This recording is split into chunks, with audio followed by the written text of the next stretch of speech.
Let me talk to him. Let me talk to him. Welcome to the Matt Schneidman Show. That's a guy who is an intriguing one because he was an undrafted free agent. Follow Matt on Twitter and Instagram at Matt Schneidman. This is good stuff.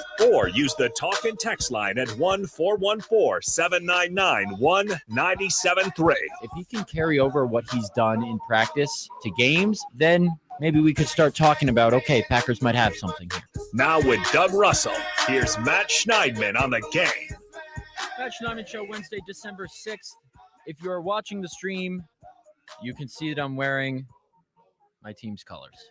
The New York Yankees. We haven't officially got Juan Soto yet. Okay. But it's looking like that. You know, the latest is that the Padres just need to get all the medicals in order.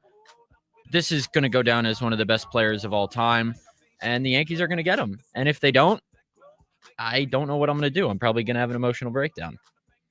How's it been for you for the last? I mean, this is a team that outspends everybody in Major League Baseball and has for Doug, we haven't most been to of the a last pennant 25 years. Well, that's what I was going to ask. I mean, you haven't won a World Series since 2009. You haven't won a pennant since 2009. Yeah, it's been a minute. Now I know that Yankees fans feel like it's their birthright. So, I mean, how have you been coping? I feel like a spoiled brat saying this, but it's been tough. And for people who are saying, oh, you're just a bandwagon fan, here, I want the people watching the stream to look at that. See what that is? That's a Yankees logo on my arm. I have to make the screen a little bit. I want to see it. Can you show that again? Sure. Let's see this again. Oh, yeah, there it is. Okay. I'm a diehard Yankee fan. So I don't think anybody questions. I mean, really, I don't. But people think it's the Yankees, Cowboys, Lakers. Like my grandparents I should say. They lived together in a high rise behind the old Yankee Stadium, watch games from their rooftop. I've been going to games my whole life. Sure. That's where I'm from. Anyway, people didn't come here for Yankees talk. If Juan Soto gets traded to the Yankees in the middle of this show, you will see a reaction from me. Sure. Which I won't apologize for. But for now, we're going to talk about the Green Bay Packers. We're going to have one of our New York Giants beat writers, Charlotte Carroll, joining us in about 18 minutes to get the skinny on what's going down in East Rutherford. But first, I want to pose a question to you, Doug. Yes. And I got this idea from my friends over at NBC 26, who I do TV stuff with, Brandon Kinnard and John Miller. And we tackled this question on the air before Sunday's game. How many quarterbacks in the NFC would you take over Jordan Love right now?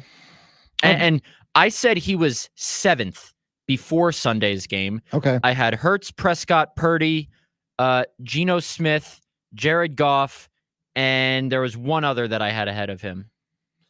Yeah, I would put Hurts ahead of him. Dak's having a great year, obviously. Geno's had I can't remember. Some really good Matthew Stafford spots. I don't know that I'd put Stafford above him right now.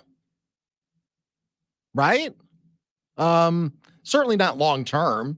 I mean, if we're talking about 2023, are we talking about 2023 and beyond? I'm saying to win a game. Get your team as far as it can go this season.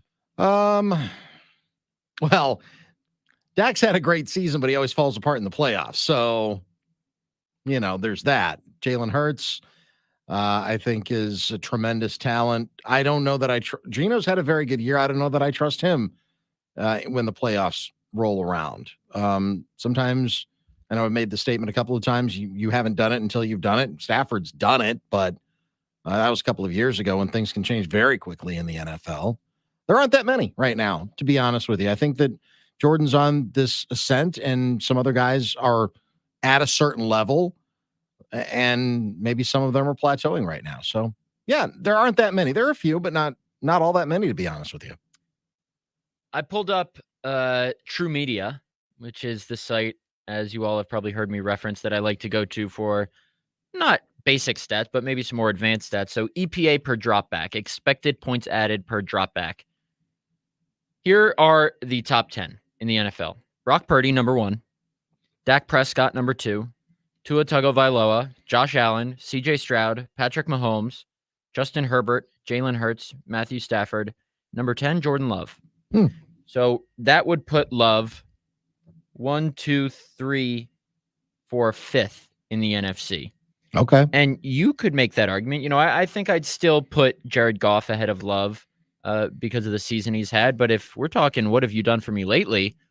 You probably only have Brock Purdy and Dak Prescott ahead of Jordan Love. That's how well the Packers' 25-year-old quarterback is playing. And as John Kuhn and I discussed on today's Brick and the Stick out wherever you get that show now to listen to, Jordan Love has established himself as the guy. Mm-hmm.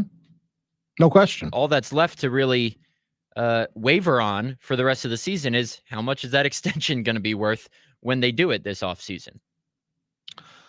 It'll be sizable, but it should be sizable. I mean, that's what quarterback play garners nowadays in the NFL. It's the most important position in sports, as we've said a million times. It should be compensated and is compensated like it's the most important position in sports. And if you've got a good one, you pay him. If you've got a great one, you really pay him. And I think that's what the Packers are trying to weigh right now. And I'm sure that's what Jordan Love's representatives are weighing right now. I mean, it's not like he's not under contract for next year. Obviously, he is. So there's only so much leverage that you've got, but you do have some. I mean, he's played really, really well. And you want to lock him up to something that you feel like you can afford down the road. But you know how these contracts are. The long-term contracts never see the end of it because they're always ripped up by the end. I don't know how many times that happened with Aaron Rodgers, quite a few, where the last couple of years were voided and then you put together a new deal to make Aaron happy. But I don't know that that's going to happen with Jordan Love. But you know what? If you're overpaying your quarterback, or if you're paying your quarterback $40 million, $50 million a year, means you probably have a pretty damn good one. So I think that Jordan Love will continue to have this ascension. And I think that's a great thing for the Packers because it means that, yes, you will have to pay him, but it also means that you don't have to spend any other draft capital to try to address that position. Yeah, the worst position to be in as an NFL franchise is needing a quarterback. No question. No question. And the Packers right now don't need one because they have one. Now, they're only 6-6. As Matt LaFleur said after the game. We might be getting a little ahead of our skis, but this is 5 straight games now where Jordan Love has looked like a guy.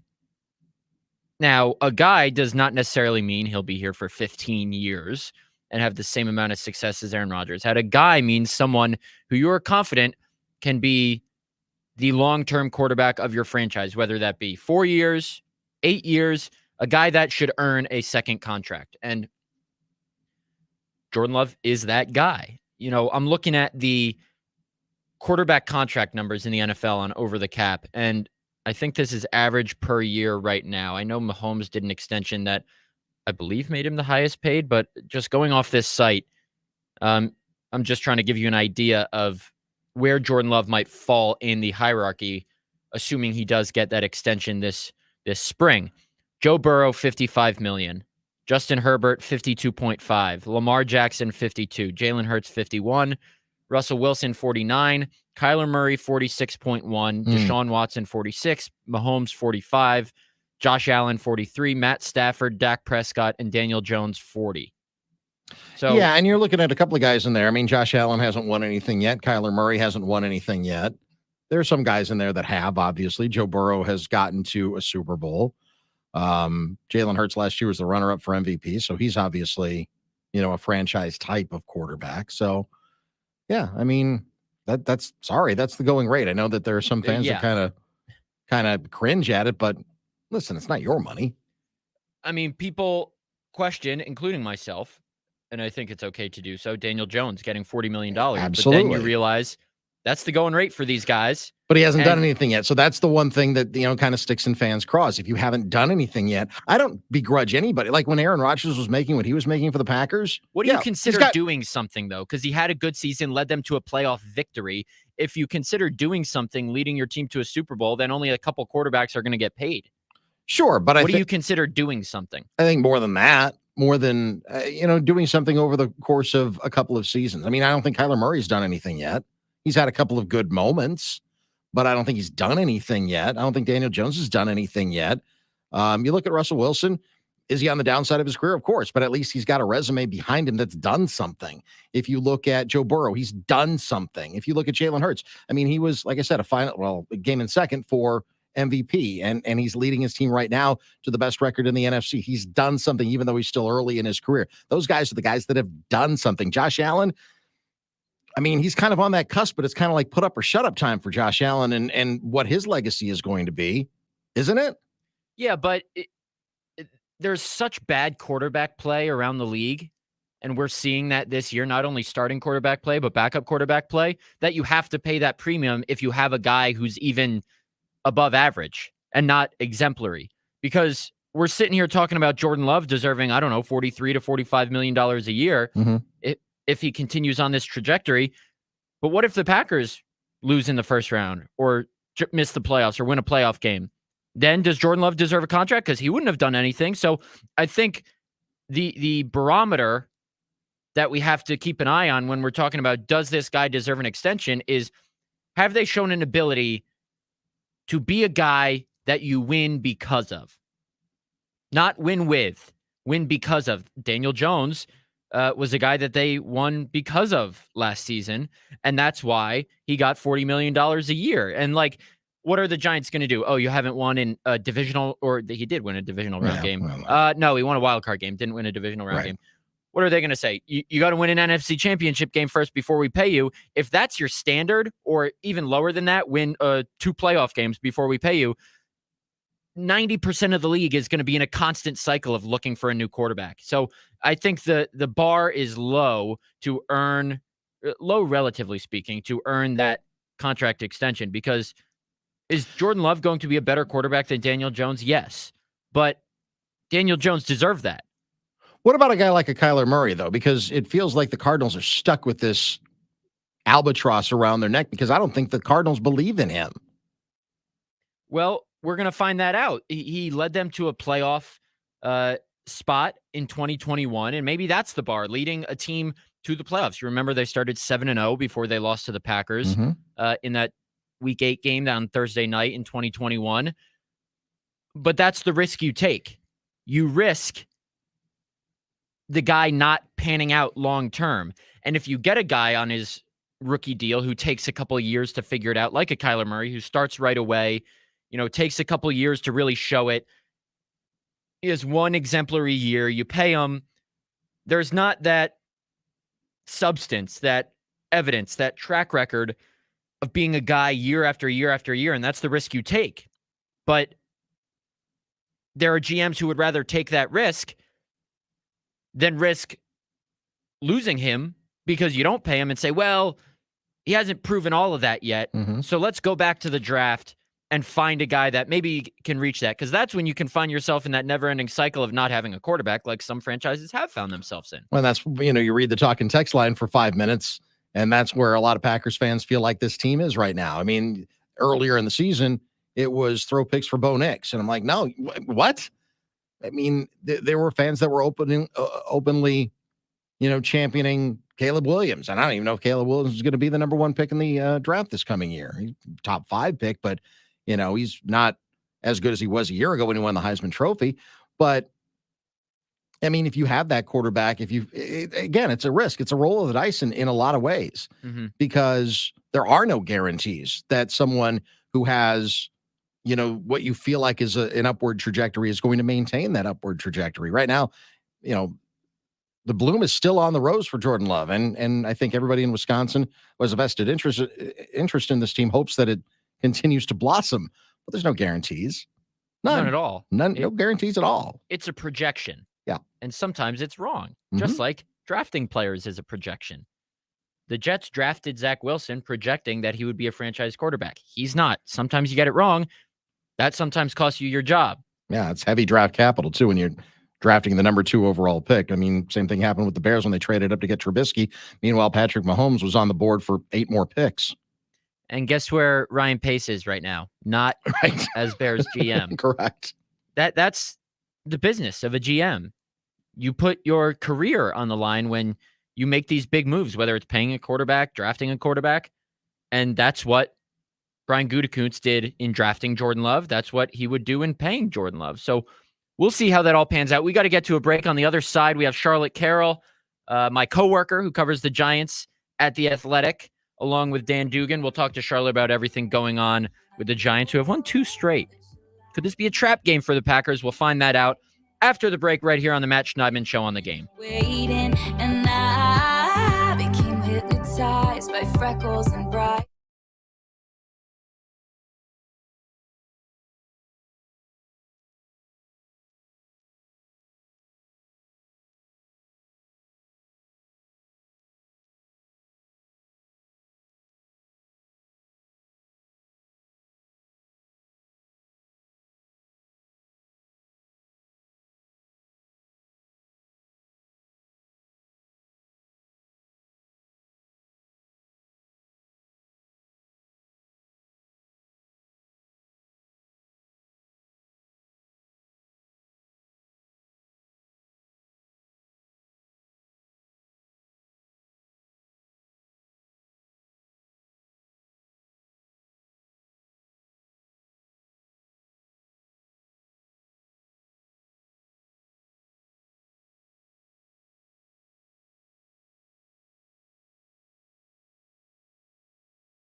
Back on the Matt Schneidman Show, Wednesday, December 6th.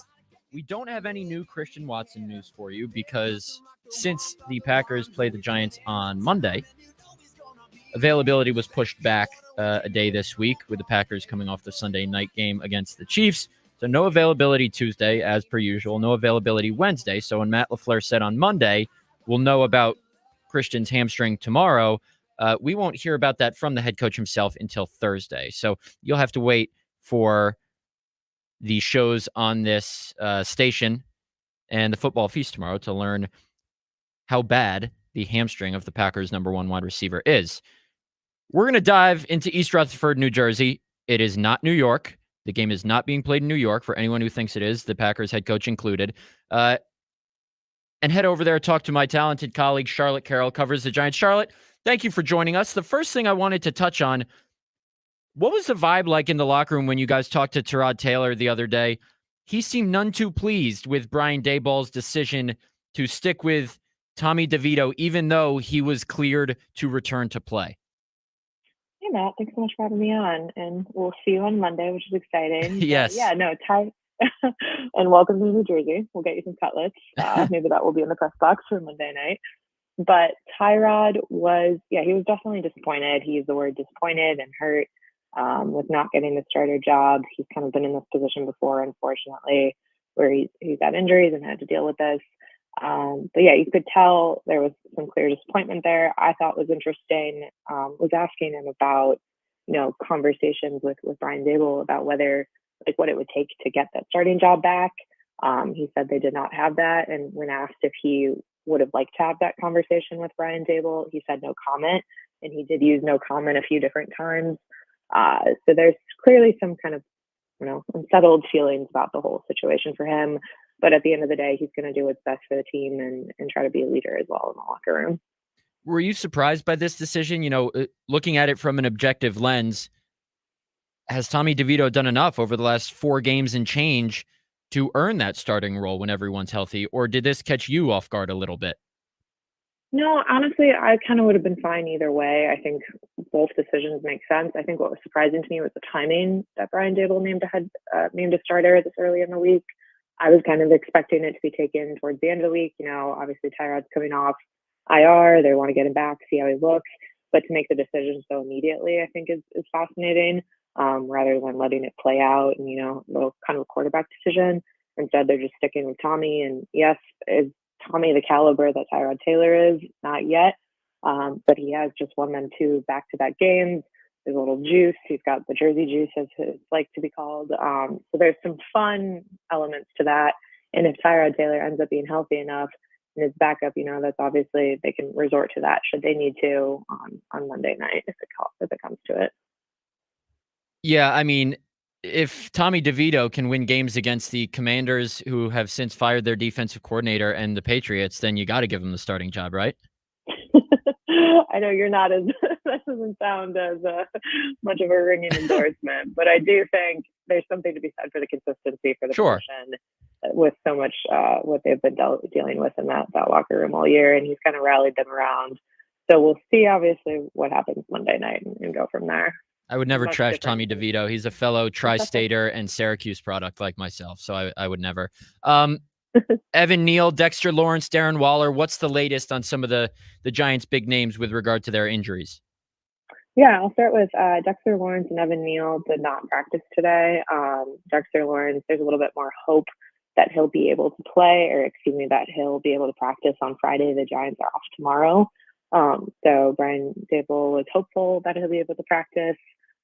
He's got a hamstring injury. Evan Neal, I think, is a little bit more longer term still. He has not practiced, and Brian Daboll was not as hopeful.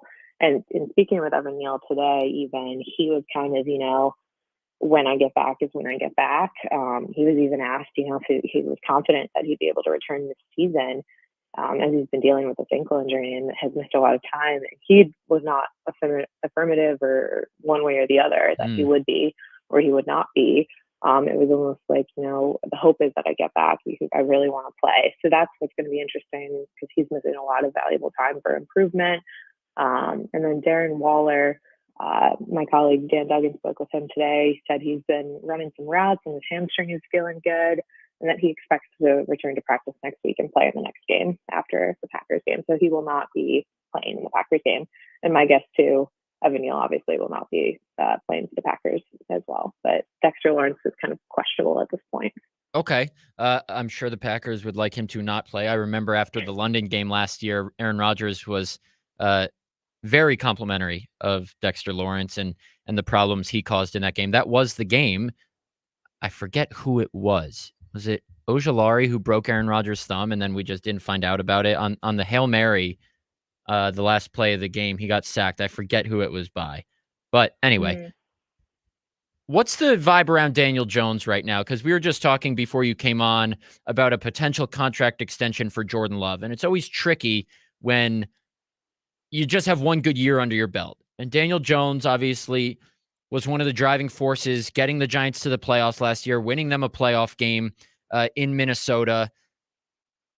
But then this year, when healthy, you're like, ooh, was this the right thing to pay him $40 million a year? And obviously, the ACL aside, you can't control that. But is there a sense that Daniel Jones might not be the long-term guy? Is there a sense around the building that, okay, Joe Shane maybe got a little bit ahead of his skis here, or is there still confidence in the building that Daniel Jones can be the long-term answer at quarterback?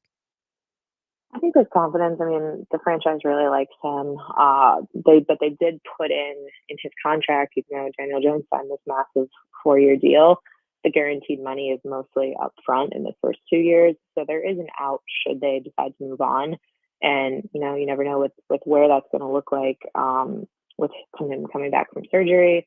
We spoke to Daniel today. He had an event where he surprised a high schooler today, and we were able to kind of chat with him. The high schooler had won a local award, and he said the surgery went well. He was hopeful to be back by training camp. He did say, too, that they didn't find anything else while they were doing the surgery. It's just the ACL that they had to fix. So that's promising in terms of his recovery and like what it means in that sense of things. But I think they do like him around the building, and the hope is that, he would have been able to show some stuff this year after coming off such a playoff year last year and last season, go from there. So we'll see what happens. But at the end of the day, too, like they're going to need to do something in the quarterback room because Tyrod Taylor, he'll be a free agent at the end of the season. Obviously, Tommy DeVito is getting some experience, but they do need, I would say, an experienced backup or something kind of for that third option or number 2 option, depending on how things kind of pan out. Perhaps even number 1 if Daniel Jones is not ready. Interesting. Giants ranked 26th in the league in points allowed per game, 28th in yards allowed per game. To give some Packer fans some optimism here, because their offense has been rolling on all cylinders the last couple of weeks. Jordan Love has over 800 passing yards, 8 touchdowns, no interceptions the last 3 weeks.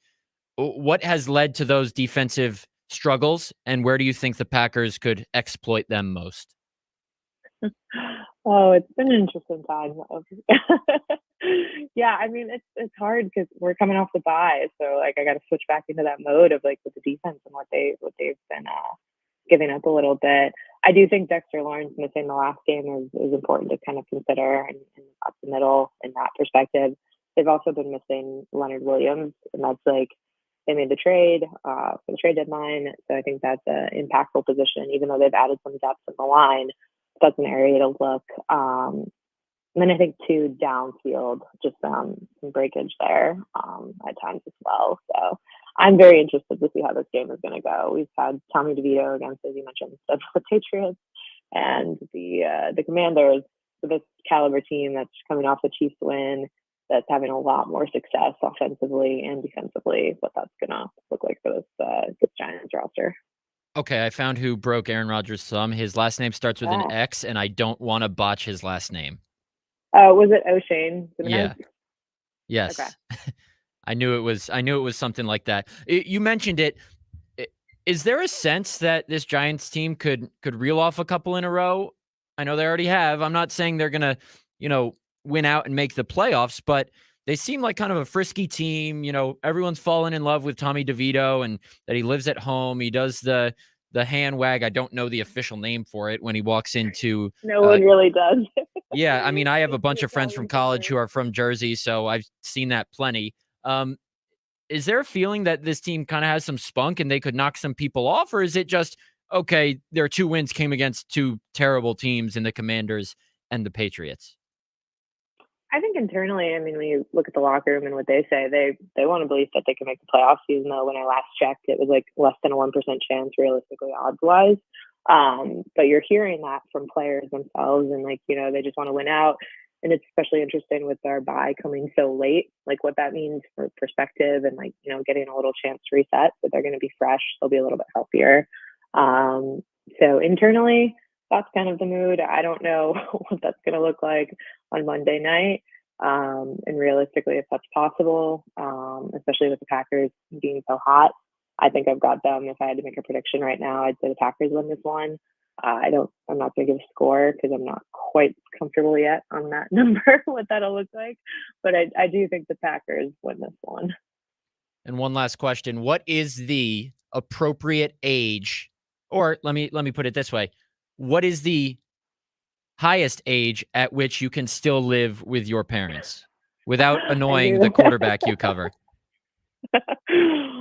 I think it's a really smart decision. If you look at rent prices around the area, you cannot be mad at Tommy DeVito. And like, I think it's funny. Like, yes, we can all laugh about it, but then when I look at my rent and when I paid rent this month, I'm like, okay, I wish I was Tommy DeVito and had that option.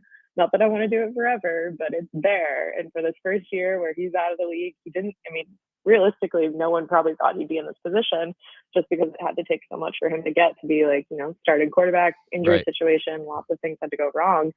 So it made sense on like the salary that he was making and just, being close to home and all of that. Like, I'm not mad about that at all. It's the making the bed part that I have some questions about that's been in the media. But the staying at home, saving money on rent, saving money, I'm all for that. Yeah, the mom making you dinner. Like I'm going home this weekend because I'm from right outside New York City, and my parents still live in Connecticut, about an hour train ride. And my mom's probably listening to the show right now. She knows this. I haven't discussed this with her, but she's going to make me a meal when I go home on Sunday before the game on Monday. So I have no problem with that. So credit to him for taking advantage of it. Charlotte, we appreciate you coming on, dropping some knowledge. We'll see you on Monday night over at the Meadowlands. Perfect. Thanks so much for having me on, and see you Monday. No problem. That's Charlotte Carroll. Does a great job covering the New York Giants for us at The Athletic, along with Dan Duggan. This is going to be an interesting one because there is that little bit of sense that this could be a trap game for the Packers. Now, I think naturally that's just the sentiment because they've won a couple games in a row when they were underdogs. And now, the instinct is to go, okay, well, don't let this one be a trap game. But Tommy DeVito on primetime is not to be messed with, Doug. Not to be messed with. Well, I mean, I guess it depends on what kind of meal that his mom makes him when he leaves the house that morning. Do you get like the full carb load in the morning when you're the starting quarterback, but you're living with mom and dad? I don't know. I mean, you want to avoid the trap game, but as we've said a million times and, a trillion times throughout the years, they made a movie with the words "any given Sunday" for a reason. It's something that's true. And I think the Packers are the better team, but I also thought the Lions were the better team than the Packers. I thought the Chiefs were the better team than the Packers, and they still may be. They just weren't on that game day. So it's very difficult to predict how a team is going to execute, even though you think that one team is better than the other. And, back when Aaron Rodgers was the quarterback, you knew how games were going to go. Packers won every game in December. If they played the Jaguars or if they played the Bears, you knew how the game was going to go. That's what makes this season interesting. Maybe not so much for our at the buzzer stories that we have to file, or my 300 words I have to file right at the buzzer of every game because they're closer and, the Packers aren't blowing people out per se, but you don't know what's going to happen this year because sure, the Packers have been clicking on all cylinders the past couple weeks, but who's to say they won't revert back to their week 4 to 8 selves on Monday night? You just never know. And I think they're going to win. I said 31-17 with a Giants garbage time touchdown on the Brick and the Stick today, which again, you can find on Spotify, iHeart, wherever you get that podcast. Good 52 minutes with John Kuhn and I after we recorded 55 minutes yesterday and it didn't save. So we came back into the studio today. Oh, yeah, not great. We were not happy, but I think it's going to be a convincing Packers win, but I've been so wrong about this team a couple times already. So who knows? Yeah. And I would also caution fans that if there is a regression from the quarterback, if there is kind of a stinker game, every team has stinker games, even sure. The New England Patriots, when they went 16-0, their stinker game happened to be in the Super Bowl, but it was still a stinker game. Every team has them. It's just part of football. And sometimes you get them late in the season. Sometimes you get them early in the season. But more often than not, if you're, on this incredible trajectory up, like the Packers kind of are right now, winning 4 out of their last 5 games, the quarterback has looked really, really good over the last several games. I think really, as I said on yesterday's show, I think they've really looked good, or at least Jordan has looked really, really good since Pittsburgh. I brought up the example of Brett Favre throwing 6 interceptions in a playoff game in 2002. That was after he'd already won 3 MVP awards. Stinker games happen. Not saying I'm predicting it because you know how I feel about predictions. But I'm saying it's possible. So that's why one of the things that I like about Matt LaFleur is that he kind of keeps things as even keel as possible. I think it's really important. That's what I like about Jordan Love too. Keeps things as even keel as possible. There's no, riding this up and down wave. The roller coaster can be fun, but I don't know how effective it is. It's one of the great things. We opened the show talking about baseball. It's one of the things that made Craig Counsell such a great manager. Sometimes they'd have their ups, they'd have their downs, but the manager was always right there. And now the Chicago Cubs are going to be benefits of that. So that's what you need in leadership positions. Don't get too high, don't get too low. It's one of the things that I think is going to make Jordan Love a very good quarterback. And what you just said there about kind of staying even keeled, being prepared or wary of Jordan Love maybe regressing for a game or two. Aaron Rodgers went on McAfee yesterday and said, "Don't crown Jordan yet." Now, if you just take that quote for itself, it's right now. He's taking a swipe at him, but he's not. Exactly. He's saying, don't crown him to protect him, because if we crown him and then he has those bad games, which he's going to have at some point, then it's like, oh, I thought we crowned him. I thought he was the guy. You're going to have your ups and downs in this league. And that was Aaron's point, was that the narrative can change so suddenly. Yes, Jordan has put together a stretch of really impressive play, but that doesn't mean we should crown him the guy, which I'm going to do anyway, because, I'm not going to listen to Aaron. And that's what we do here. So, but his point is, if a regression happens, that's natural. It's going to happen. It happened with Rodgers too. I did think it was neat that Rodgers had his 40th birthday party on Sunday night in New York City. And Ty Schmidt, who is one of my guys on McAfee's show, the Packer fan on there for anyone familiar with the show, was at the party. And Rodgers' party was going on during the Packers-Chiefs game. And they said on the show that Rodgers kept coming up to Ty during the party and asking him how Jordan was doing, how the game was going. So he's still very, very much invested in Jordan Love, which he's never had anything but good things to say about, and the team for which he played. Now, I don't know if Rodgers will come here with the Jets next season, because the Packers play the team in the AFC East who finishes in the same spot. And right now, the Jets and the Packers are both in third place. So if the season ended right now, Aaron Rodgers and the Jets would play at Lambeau Field next year. But if the Jets stay in third place and the Packers finish above the Vikings, I'm going to be upset, because that would be a great story. And I'm just in this business for the stories. Yeah, and I think a lot of fans would want to be at Lambeau Field. And God. I wonder what the reaction would be. And I know that this is a conversation certainly for, when it's in front of us, and it's not right now. But I do wonder, because I was standing on the field right next to the Vikings tunnel when Brett came out. Now, different set of circumstances to a certain extent, but there was some bad blood when Brett left Green Bay. There was some bad blood when Aaron left Green Bay. Not necessarily, Brett and the general manager, Ted at the time, they didn't, see eye to eye on a lot of things. And you could say the same thing about Aaron and Brian Gutekunst. So, yeah, I think it would be interesting. There are some Packers fans who I don't know that would forgive Aaron Rodgers, but I said the same thing about Forgive Brett. him And then for what? What did he do wrong? Well, that's what I mean. That's what I'm saying. I mean, I don't think he did anything wrong. I think that he engineered his exit, which was fine. That was his prerogative, but I also don't think the Packers wanted him back. I think they wanted to turn the page. And I think the same thing is true in 2008 of Brett. The Packers wanted to turn the page. And there were some Packers fans that didn't want to forgive Brett for a long time. But you know what? When he came back to get his place in the Packers Hall of Fame a couple of years after he retired with the Minnesota Vikings, 60,000 fans paid money in July to go to Lambeau Field and watch him wave and say thank you for 15 minutes. 60,000 fans. There was no game. All you did was you sat in the bowl, and he came out, he waved, talked to Lance Allen on the 50-yard line for a couple minutes, and then you could stay and watch the induction ceremony on the Jumbotron. That was it. That was all that was going on, and yet people showed up in droves.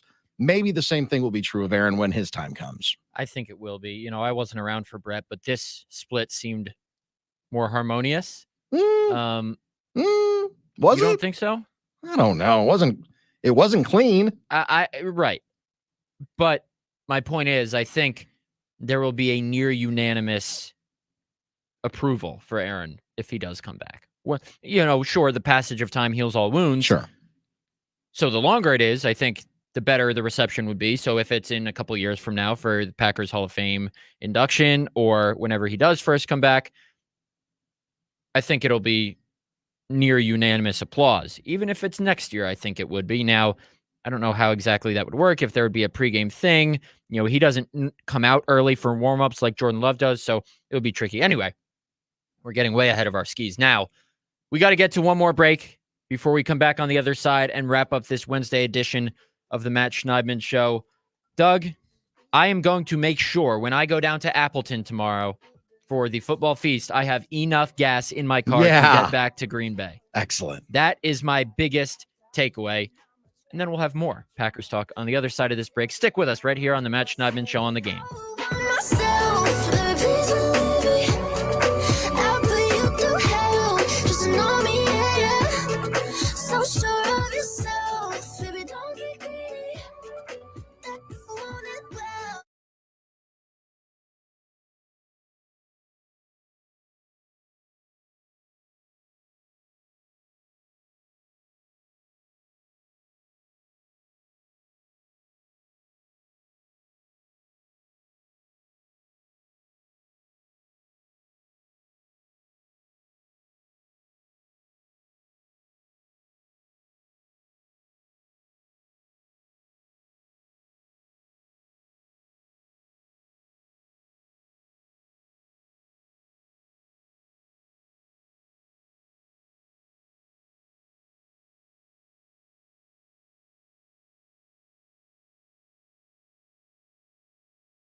Get jazzy on.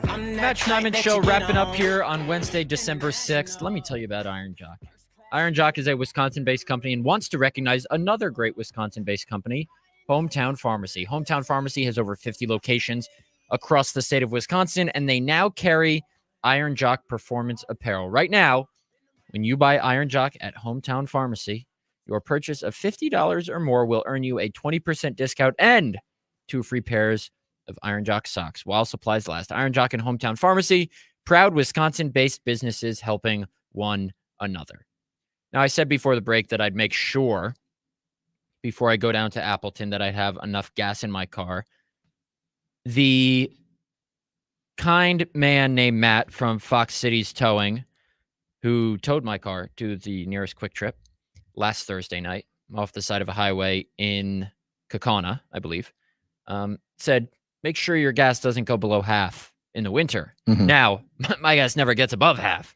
Yeah, that's So, that was the other thing that people were questioning me about the other night. yeah. It was why don't so I'm going to ask on behalf of all of the people that asked me, why don't you fill up your gas tank when you go to the gas station? I don't know. That's a good question. It's just a habit. I don't know. I mean, it makes you go there twice as much. Yeah, I understand that. I don't know. I don't have a good answer. So my gas is at about half right now. So I'm thinking, do I fill it up the rest of the way before I go down to Appleton? I think I'm going to. It's not bad for your car to have a full tank of gas. It's actually good for your No, car. I would argue that it's even good for my car. Yeah. So I have learned from my mistakes. I am a man of honor, and I can admit when I am wrong. I was wrong last week. I probably won't do another video. Hopefully, I don't do another video from the side of the road tomorrow. I think Football Feast is in Appleton. Imagine if I died on the same highway and the same cop pulled up, the same tower came. That would be an abject disaster. So let's hope that does not happen. But I'm excited to get down there, talk some Packers with the guys. The best part about these Football Feasts is you get free wings. So I go, I want to know this. If you go to Buffalo Wild Wings, what's your order? I go 12 boneless, Okay. half Parmesan garlic, half mild. And I want to hear from the people on this one, 414-799-1973. Boneless or bone in? I had this argument with the guys on 9 to Noon last week. I go boneless. They are easier to eat. I don't cut my wings. I just dip them in. They are easier to eat. Right. And cleaner to eat. Why would you want to make eating messier and more difficult? I have a counter thought. Let me hear it. When you're eating a chicken wing that has the bones in it, you know what you're getting. In other words, What does that mean? boneless wings are processed. They just are. Boneless wings are processed. When you're actually getting a piece of chicken, you know it's full piece of chicken. They didn't throw. I mean, they throw some sauce on it. They might throw a little coating on it or something like that. But you know that the piece of meat is an actual, full on piece of meat. So are you saying bone in is healthier? I would argue that it's less processed. So yes. Yeah, it's not going to have an effect. I'm still probably going to eat boneless. Who knows? Okay. To each their own. I mean, I'm not saying that the boneless are bad. I'm just saying they're more processed than the bone-in chicken wing. I will take your suggestion to the Matt Schneidman review board. Okay. And let you know what my people have to say about that. It's like a chicken McNugget. God only knows what's in one of those. Yeah, but I don't know if chicken McNuggets are the same as boneless wings from Buffalo Wild Wings. Well, how do you think they get the bone out? Well, I understand that. But when they take the bone out, what chemicals go in? I don't know how they take the bone out. Well, they separate it and then they churn Right. it together and then they form it into a boneless. I see. Okay. Yeah. But just because it's processed, I'm not getting down this road. I'm going to expose my lack of knowledge about food processing, which I don't want to do because I already exposed my lack of knowledge about keeping gas in a car and all these daily, everyday things that 28-year-old men should know. I don't. 28-year-old people. It doesn't have to be just men. Don't worry. I've got a handle on my life, as much as it seems like that's not the case. Fair enough. Yeah. So as I said, I think the Packers win 31-17. Doug's on the phone. I swear, if this is a caller who's about to rip me for my boneless bone intake to finish this show, I would actually appreciate that. I'm waiting for Doug to hang up and tell me what we got. He's still talking, giving a nice narration here for the people. Someone about to rip me? I don't know. You wanted me to get off the phone, so Ryan is in a car phone. I don't really know what he has to say other than he has something to say about boneless versus bone-in. Okay, Ryan, please don't get us fined by the FCC. What do you got? Boneless are for children. They're Okay.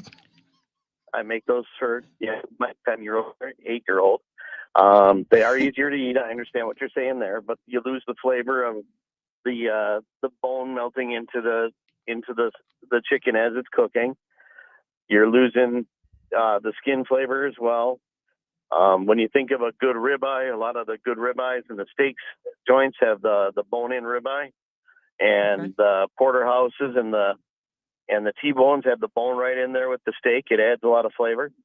But I understand it's easier to eat, but I'll do bone-in all the time. You know what, Ryan? I appreciate your call. You delivered that with respect, and because of that, I'm going to get bone-in wings at the football feast at Buffalo Wild Wings in Appleton tomorrow. There you go. Thank you for the call. You laid out some good points. You came in hot. You said you're a child. You said you're an 8 to 10-year-old child. But after that, you laid out some good points. So I appreciate that. All right. Thank you, Ryan. Enjoy the rest of your drive home, I guess. Yeah. You hang up? I don't guess know. he was indicated that he was still there, but when you talked to him, he was so awestruck by your words of maybe he was kindness. Just eating wings while he was driving. Perhaps. And but there's also, a way to eat, the wings with the bone in. I mean, you take it by the edges and then you just kind of do the one pull in your mouth, and then, that's how you really got it.